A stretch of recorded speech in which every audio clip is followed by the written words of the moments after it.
ભરૂચ જિલ્લામાં ખનિજના ગેરકાયદે વહન સામે ભૂસ્તર વિજ્ઞાન અને ખનિજ વિભાગની કાર્યવાહી. રૂપિયા 1.65 કરોડનો મુદ્દામાલ જપ્ત. રૂપિયા 13.85 લાખની દંડકીય કાર્યવાહી. ભરૂચ ગુરુવાર.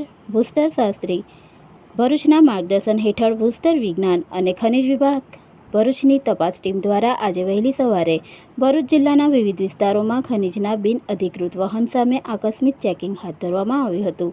તપાસ દરમિયાન ભરૂચ શહેર રોડ, નેશનલ હાઈવે પર વરેડિયા નજીક તેમજ ઝઘડિયા રાજપારડી રોડ પર ખનિજના બિનઅધિકૃત વહન કરતા વાહનો ઝડપાયા હતા.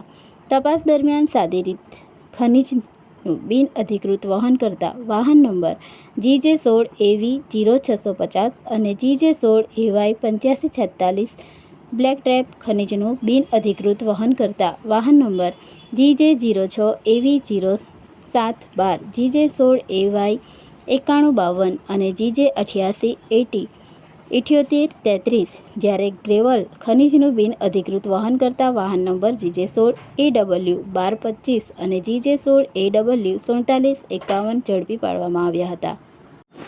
આમ તપાસ દરમિયાન કુલ 7 વાહનો સીઝ કરી અંદાજિત રૂપિયા 1.65 કરોડનો મુદ્દામાલ જપ્ત કરવામાં આવ્યો છે. આ મામલે કુલ કિંમત રૂપિયા 13.85 લાખની દંડકીય કાર્યવાહી હાથ ધરવામાં આવી હોવાનું ભૂસ્તર શાસ્ત્રી ભરૂચ દ્વારા જાહેર કરાયેલી અખબારી યાદીમાં જણાવાયું છે.